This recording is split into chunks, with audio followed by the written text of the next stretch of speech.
Hi friends, स्वागत है आपका हमारे यूट्यूब चैनल आयत क्लासेस में।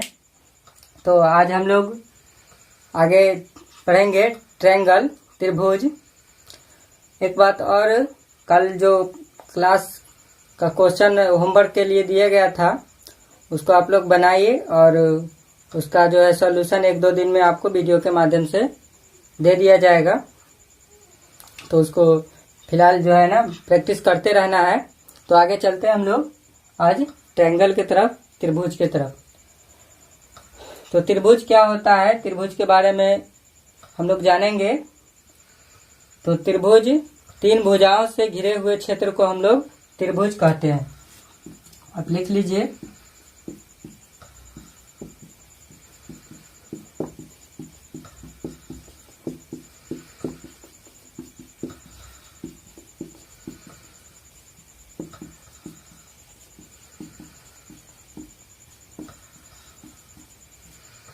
तीन भुजाओं से घिरे हुए क्षेत्र को हम लोग क्या कहते हैं, ट्रायंगल या त्रिभुज कहते हैं। ध्यान दीजिएगा, 3 भुजाओं से घिरे हुए क्षेत्र होना चाहिए। घिरे हुए क्षेत्र कहने का मतलब है कि एक बंद आकृति होनी चाहिए। जैसे कि ये आपको दिख रहा है, ये एक बंद आकृति है तीनों तरफ से, मतलब इधर से भी बंद, इधर से भी बंद, इधर से भी बंद। ऐसी अगर आकृति हो, इसमें जो है ना 3 भुजा तो है इधर, लेकिन ये त्रिभुज नहीं होगा। 3 रेखाखंड हो जाएंगे, 3 रेखाखंड को जोड़ा गया है, लेकिन क्या है कि ये त्रिभुज नहीं होंगे, इसलिए इसको हम भुजा नहीं बोलेंगे। भुजा तब हम बोलते हैं जब वो एक ज्यामितीय आकृति का रूप ले लेती है, तभी हम उसके चारों तरफ के रेखाखंड को हम लोग भुजा बोलते हैं। तो ये त्रिभुज नहीं होगा, त्रिभुज ये होगा। ठीक है, तो आगे चलते हैं। त्रिभुज इसका नाम दे देते हैं। मान लीजिए इसका नाम हमने दे दिया ABC। ABC, इसमें 3 भुजाएं हैं, लेकिन इसमें 3 कोण भी होते हैं। त्रिभुज में 3 भुजा कौन कौन है उसका नाम लिख लीजिए। 3 भुजा कौन कौन है? एक भुजा AB है, एक भुजा AC है और एक भुजा क्या है, BC है। ये 3 भुजा है। ठीक है, इसको आप AB को आप BA भी लिख सकते हैं, AC को आप CA भी लिख सकते हैं, BC को आप लोग CB भी लिख सकते हैं, कोई दिक्कत नहीं। बात वही है, थोड़ा मतलब AB लिखा जाता है इसलिए कि अच्छा लगता है, और ABCD के जो हमारे लेटर होते हैं उसको क्रम वाइज लिखना अच्छा लगता है, तो इसलिए हम लोग AB, BC, AC लिखते हैं। ठीक है, तो 3 भुजा हमारे पास हो गए। आप AB कहिए या BA कहिए, बात एक ही है। तो आगे चलते हैं। 3 भुजा हो गए, 3 कोण भी होते हैं। तो 3 कोण क्या क्या होते हैं? तो 3 कोण, इसमें 1, 2 और तीसरा, यानी एंगल A, एंगल B और एंगल C। इस एंगल A को हम लोग और भी नाम दे सकते हैं। एंगल A को हम लोग जो है ना, यहाँ एंगल A है तो इधर से स्टार्ट कीजिए BAC या फिर CAB। आप लिख सकते हैं BAC या एंगल CAB। ठीक है, BAC बोले तो B से A पे चलेंगे, A से C पे आएंगे तो एंगल कहाँ बनेगा, यहाँ बनेगा। हम उधर गए और सीधर आए, यानी एंगल यहाँ बना ना। B से हम A पे गए और A से C पे आए तो BAC, यानी एंगल यहाँ पे बना। CAB, C से A पे और A से B पे, यानी कि यहाँ पे एंगल बना। उसी तरह इस एंगल B का भी नाम हम लोग दे सकते हैं। एंगल B का नाम ABC, एंगल ABC, और B का नाम देना है तो एंगल ABC हो गया। CBA भी हो सकता है, एंगल CBA भी हो सकता है। एंगल C का नाम ध्यान से देखिएगा, एंगल C तो ACB, एंगल ACB या BCA। तो ये भी नाम दे सकते हैं। एक बात खास आप लोग देखेंगे कि एंगल A में क्या है, इसके बीच वाला अक्षर एंगल A है। एंगल B के नाम में एंगल बीच वाला अक्षर एंगल B है, और एंगल C के नाम में बीच वाला अक्षर एंगल C है। तो आप लोग देख लीजिएगा। आगे चलते हैं। तो त्रिभुज में क्या होते हैं, 3 भुजा होते हैं, 3 कोण होते हैं। त्रिभुज कहते हैं किसको है, 3 भुजाओं से घिरे हुए क्षेत्र को हम लोग त्रिभुज कहते हैं। तो त्रिभुज के बारे में और भी है, 3 शीर्ष भी होते हैं इसमें, शीर्ष, इसमें 3 शीर्ष होते हैं। तो 3 शीर्ष क्या क्या होते हैं, तो ए बी और सी हमारे पास यहाँ पे 3 शीर्ष है। शीर्ष कहने का मतलब है कि कोण को ही शीर्ष बोला जाता है, बस फर्क इतना होता है कोण और शीर्ष में कि शीर्ष बाहर से हम लोग देखते हैं और कोण अंदर से देखते हैं। अंदर से हमने देखा तो 3 कोण हमको दिखाई दिया, एक कोण, दूसरा, तीसरा, 3 कोण दिखाई दिया। हमने बाहर से देखा तो एक शीर्ष दिखाई दिया, इधर शीर्ष दिखाई दिया, इधर शीर्ष दिखाई दिया, यानी शीर्ष यानी कि नुकीला भाग, यानी कि इधर से हमारा एक ये शीर्ष हो गया। तो इस तरह से त्रिभुज में 3 शीर्ष होते हैं, ये शीर्ष, दूसरा शीर्ष और तीसरा शीर्ष। तो त्रिभुज में 3 भुजा होते हैं, 3 कोण होते हैं, 3 शीर्ष होते हैं। सबका नाम हमने लिख दिया है, 3 भुजा कौन कौन होंगे, 3 कोण कौन कौन होंगे और 3 शीर्ष क्या क्या होंगे, ए बी सी 3 शीर्ष होंगे। ठीक है, चलते हैं आगे। आगे हम लोग पढ़ेंगे टाइप्स ऑफ ट्रायंगल।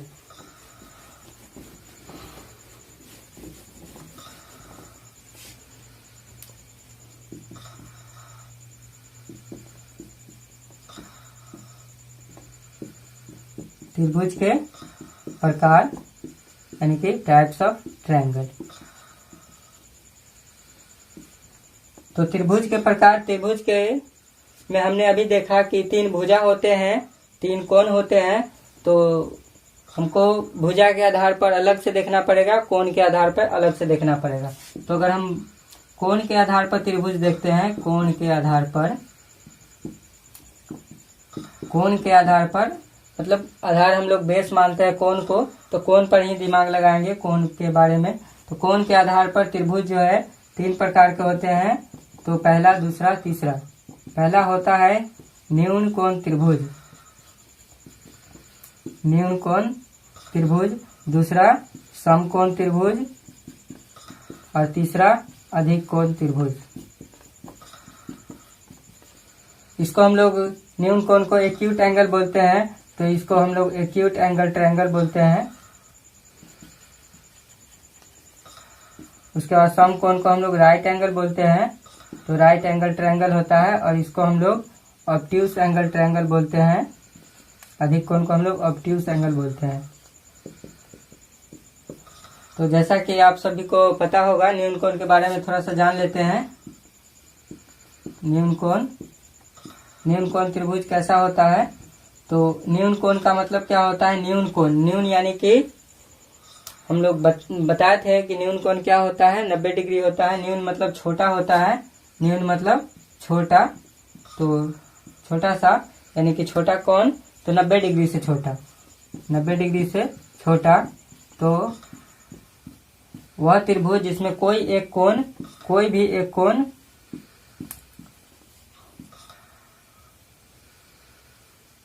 ऐसे न्यून कोण त्रिभुज में सभी कोण 90 डिग्री से छोटे ही होते हैं। तो समझिए, सभी कोण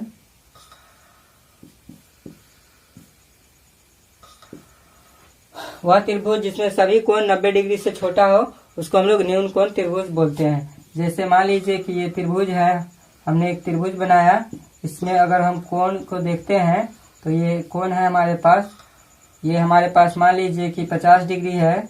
ये हमारे पास क्या है, ये हमारे पास 60 डिग्री है।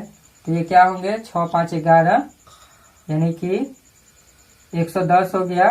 तो ये क्या होंगे, तो 180 में से घटा लीजिए यानी 70 डिग्री, हमारा 70 डिग्री होगा। क्यों होगा 70 डिग्री, क्योंकि तीनों कोणों का योगफल 180 होना चाहिए। 50 और 60 है 110 और मतलब 70, तो क्या हो गया 180 हो गया। तो इस तरह से हम लोगों ने देखा कि त्रिभुज के तीनों कोणों का मान। इसमें आप देख सकते हैं कि 50, 60 और 70 क्या है, तीनों 90 से छोटा है। तो यह न्यून कोण त्रिभुज होगा। यानी कि न्यून कोण त्रिभुज किसको कहते हैं, वह त्रिभुज जिसमें सभी कोण 90 डिग्री से छोटा हो। ठीक है, आगे चलते हैं हम लोग। दूसरा है समकोण त्रिभुज। दूसरा हमारा है समकोण त्रिभुज। समकोण त्रिभुज क्या होता है? तो वह त्रिभुज जिसमें कोई भी एक कोण 90 डिग्री का हो।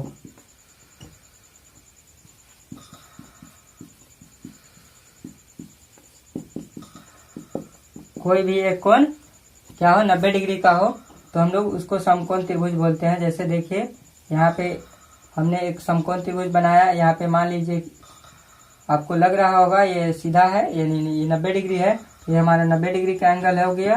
तो एक कोण हमारे पास 90 डिग्री हो गया, बाकी कोई कुछ भी हो उससे हमें मतलब नहीं रखना है, ठीक है। तो हम लोग जान गए कि समकोण त्रिभुज किसको कहते हैं कि कोई एक कोण क्या हो, 90 डिग्री का हो, उसको हम लोग समकोण त्रिभुज कहते हैं। समकोण त्रिभुज में क्या होता है, लंब, आधार और कर्ण होता है। इसको हम लोग कर्ण बोलते हैं, ठीक है, और इसको हम लोग लंब बोलते हैं और इसको हम लोग आधार बोलते हैं।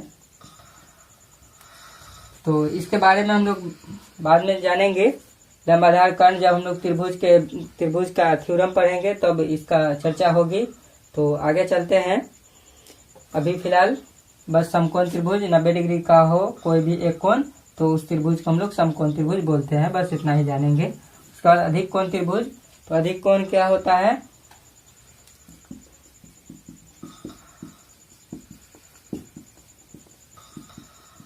अधिक कोण त्रिभुज क्या होता है कि कोई भी एक कोण 90 से अधिक हो, कोई भी एक कोण 90 से अधिक हो, उसको हम लोग क्या बोलते हैं? अधिक कोण त्रिभुज बोलते हैं। कोई भी एक कोण 90 डिग्री से अधिक होना चाहिए।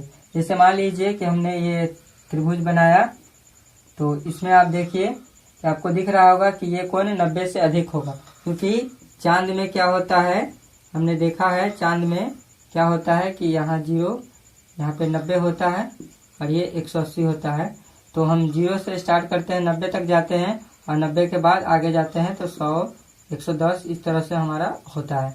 तो 90 तक क्या होता है, हमारा सीधी लाइन होती है। ये 90 हुआ, ये हमारा 90 हुआ। अगर लाइन इधर की तरफ जाएगी, ये किरण इधर की तरफ जाएगी तो 90 से अधिक होगा, ये किरण इधर की जाएगी तो 90 से कम होगा। तो ये देखिए 90 से अधिक की ओर जा रही है, तो ये 90 से अधिक होगा, ऑब्वियसली बात है। तो ये 90 से अधिक, मान लीजिए कोई भी डिग्री 140, 150 जो भी हो, ठीक है। और ये हमारा ये दोनों कोण कुछ भी हो सकता है, कोई दिक्कत नहीं। तो कोई भी एक कोण 90 डिग्री से अधिक हो, उसको हम लोग क्या बोलते हैं? अधिक कोण त्रिभुज बोलते हैं। अब हम लोग आते हैं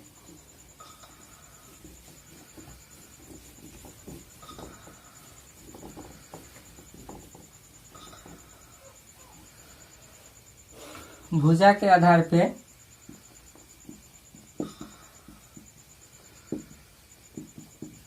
तो भुजा के आधार पर भी त्रिभुज 3 प्रकार के होते हैं। तो पहला होता है विषम बाहु त्रिभुज, विषम बाहु त्रिभुज। दूसरा होता है समद्विबाहु त्रिभुज और तीसरा होता है समबाहु त्रिभुज। तो विषम बाहु त्रिभुज किसको बोलते हैं? तो वह त्रिभुज जिसमें सभी भुजाएं क्या हो, विषम हो, कोई भुजा किसी के बराबर नहीं हो। ये त्रिभुज है, इसमें 3 भुजा है, ए बी, बी सी और ए सी। इसमें ए बी, बी सी और ए सी जो है ना, कोई किसी के बराबर नहीं होना चाहिए, यानी कि तीनों के तीनों भुजा आपस में बराबर नहीं होंगे, वो विषम बाहु त्रिभुज कहलाएंगे, ठीक है। उसके बाद समद्विबाहु। समद्विबाहु किसको कहते हैं? तो वह त्रिभुज जिसमें कोई 2 भुजा बराबर हो, उसको हम लोग समद्विबाहु त्रिभुज कहते हैं। जैसे मान लीजिए कि ये समद्विबाहु त्रिभुज है, तो इसमें कोई भी 2 भुजा बराबर हो सकती है।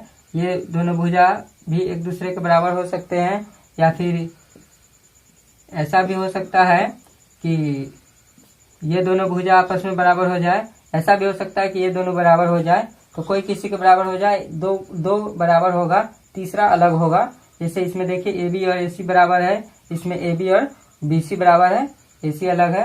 और ऐसा भी हो सकता है कि ये और ये बराबर हो जाए, तो ये हमारा कोई दो भुजा बराबर होगा, उसको हम लोग समद्विबाहु त्रिभुज बोलते हैं। और समबाहु त्रिभुज क्या होता है? समबाहु समबाहु त्रिभुज में क्या होता है कि इसमें तीनों भुजा आपस में बराबर होते हैं, तो उसको हम लोग समबाहु यानी सम मतलब समान, बराबर यानी तीनों भुजा समान हो तो हम लोग बोलेंगे उसको समबाहु। यहाँ पे आप देख सकते हैं, यहाँ क्या होगा, AB BC और AC तीनों क्या होंगे, समान होंगे, तीनों बराबर होंगे। ये हमारा समबाहु का एग्जाम्पल हो गया। ये सभी क्या हो गए, समद्विबाहु के एग्जाम्पल हो गए। यहाँ आप देख सकते हैं कि यहाँ AB और AC बराबर है। यहाँ क्या है, यहाँ AB और BC बराबर है, AB और BC बराबर है। यहाँ देखिए AB और AC और BC बराबर है, AC और BC बराबर है। तो कोई भी तीनों, ये इस तीनों में से सभी, ये तीनों हमारा समद्विबाहु त्रिभुज का एग्जाम्पल हो गया। और ये हमारा विषमबाहु का एग्जाम्पल हो गया। इसमें क्या है,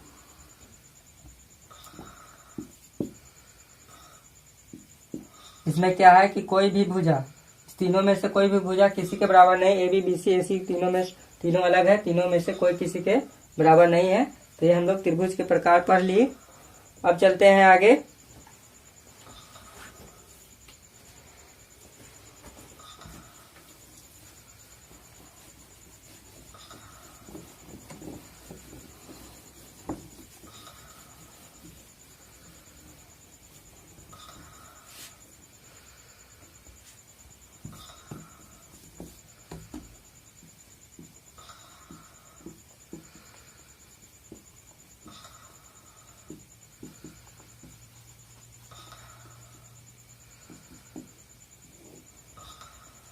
अभी तक हम लोगों ने बेसिक चीजें जाना है, बेसिक जो 6-7 क्लास में हम लोग जान लेते हैं, तो उसके बारे में हम बताना नहीं चाहते थे, फिर भी थोड़ा बेसिक जान लिए जल्दी जल्दी में। अब हम लोग पढ़ेंगे सम इम्पोर्टेंट थ्योरम, जो हमारे लिए बहुत ही काम का चीज है। तो इसको पढ़ेंगे और इसको याद रखेंगे, ठीक है।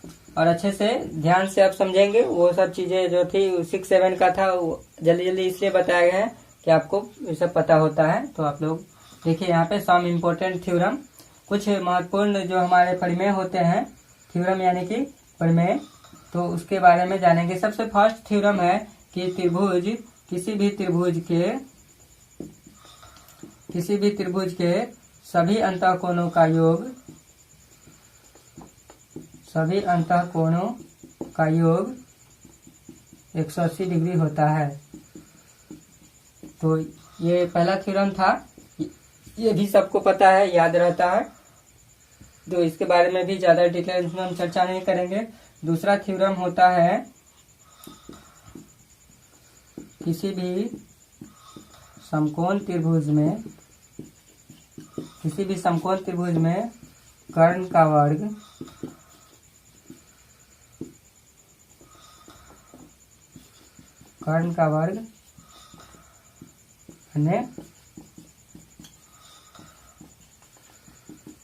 अन्य दो भुजाओं के वर्गों के योग के बराबर होता है।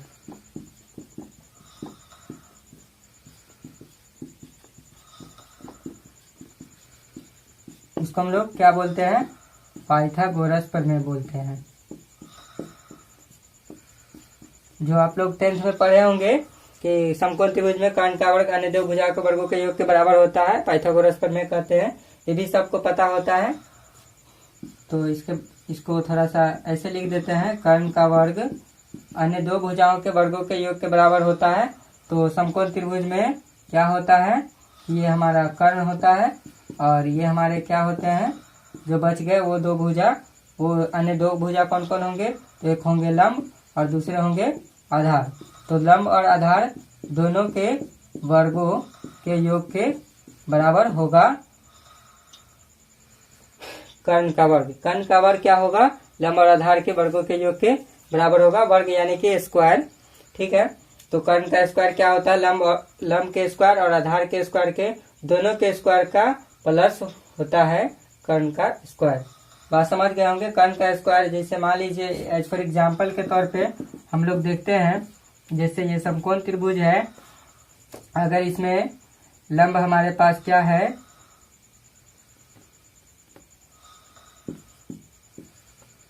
3 है, 4 है, तो हमारा कर्ण क्या होगा।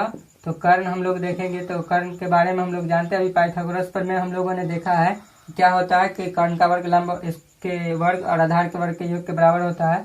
तो कर्ण का वर्ग जो होता है पाइथागोरस प्रमेय ही इसमें लगाएंगे।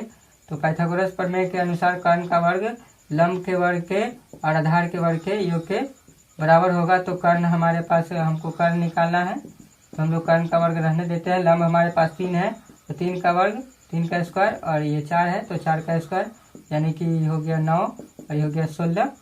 ठीक है, ये हो गया 16 और 9 कितना होगा 25। तो कर्ण का वर्ग इधर होगा, इधर हम लोग इस तरह से लिखते चलेंगे और यहाँ से अगर कर्ण हमको निकालना होगा तो ये स्क्वायर जो है उधर जाएगा, रूट बनेगा और यहाँ से क्या आ जाएगा 5 आ जाएगा। यानी कि हमारा कर्ण क्या आ गया 5 आ गया। बात समझ रहे हैं। तो इस तरह से हमको लंब आधार कर्ण निकालने में मदद होती है।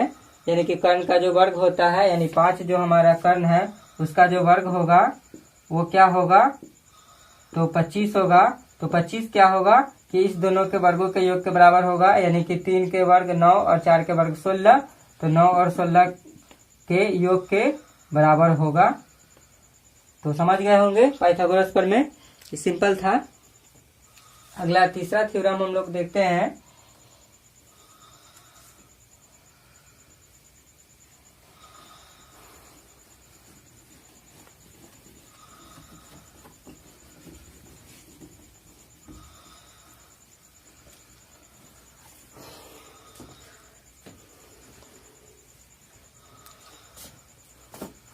तो तीसरा टाइम ज़्यादा हो गया है तो इसलिए आज रहने देते हैं। तो आज के लिए बस इतना ही। वीडियो पसंद आए तो वीडियो को लाइक करें, शेयर करें, कमेंट करें और डेली अपडेट पाने के लिए हमारे चैनल को ज़रूर सब्सक्राइब करें। और हम लोग ऐसे ही पढ़ते रहेंगे। तो ठीक है, बाय।